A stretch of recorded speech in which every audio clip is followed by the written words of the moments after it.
Na atividade 2, nos diz o seguinte: o número 4 inteiros, 123 centésimos vezes 10 elevado a menos 7, escrito na forma decimal, é.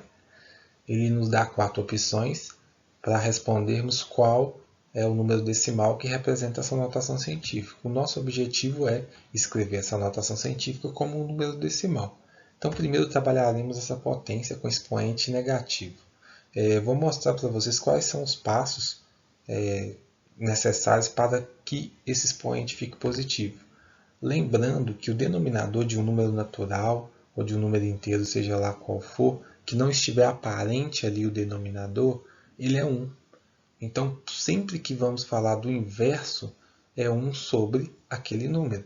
Então, nesse caso, para poder deixar esse expoente positivo, eu vou inverter a base. Então, o inverso de 10 sobre 1 é 1 sobre 10 elevado ao 7, agora positivo. Eu tenho uma fração na base. Então, para eu realizar esse cálculo de fração elevada a um determinado expoente, eu elevo o numerador, ou seja, 1 elevado a 7, depois eu elevo o denominador, 10 elevado a 7. Posteriormente, o 1 eu posso simplificar, porque 1 elevado a 7 é o mesmo. 1 elevado a qualquer expoente sempre será 1. E embaixo eu deixo ali o 10 elevado a 7 positivo. Se você já fez direto, 10 elevado a menos 7 é igual a 1 sobre 10 elevado a 7, eu vou fazer o inverso e multiplicar e elevar a potência, elevar a base 10 ao expoente positivo, não tem problema. Isso mostra que você já lembrou da propriedade, mas aqui eu só mostrei o caminho que a gente percorre até chegar no final dela, aqui no resultado dela. E a partir daí, a partir desse resultado, eu monto de novo a nossa notação científica. Só que agora ela já não está mais na forma de notação. Ela está ali com 1 sobre 10 elevado a 7. E eu vou multiplicar esse 4,123 por 1. Eu multiplicando esse 4,123, vou até marcar ele aqui, eu multiplicando esse 4,123 por 1, eu posso falar que eu vou ter 4,123 dividido por 10 elevado a 7. Aí sim eu vou resolver essa potência. Potência de base 10 tem aquela regra. O valor do seu expoente determinará a quantidade de zeros que vem após o 1, porque você vai multiplicar 7 vezes o 10 vezes o próprio 10. Vezes o próprio 10. Então, se eu tenho o 10 elevado a um expoente 7, automaticamente eu terei ali 7 zeros após o 1.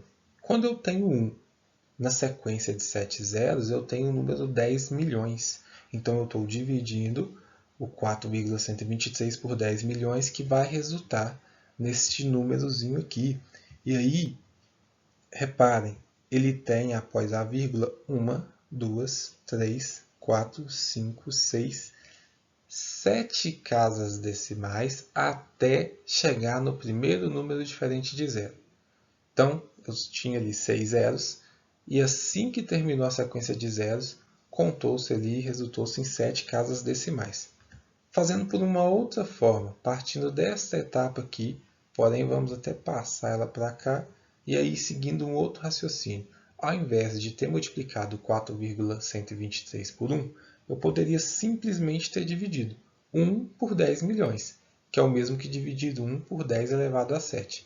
Eu chegaria em um numeral aqui, decimal, que possui 1, 2, 3, 4, 5, 6, 7 casas decimais até o primeiro número diferente de zero. E quando eu multiplicasse esse valor, eu encontraria o mesmo resultado. Não por acaso, o expoente é 7 e as casas decimais vão ser 7. Com base nessa regularidade, é que nós encontramos uma forma assim, mais prática de poder transformar esse número, essa notação científica, em um número decimal. Eu vou pegar a notação científica, reparem, a vírgula está aqui após o 4. Sempre que o expoente for negativo, essa vírgula vai andar para a esquerda. Então, ela vai andar para a esquerda quantas casas? 7 casas.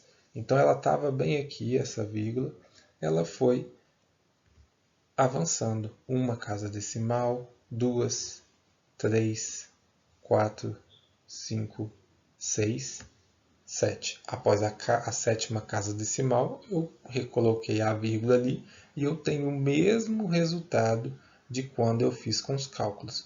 Utilize sim a forma que você sentir mais confortável, mas busque sempre uma compreensão do que está por trás desses, teoricamente falando aí, desses macetes aí da matemática. Um abraço.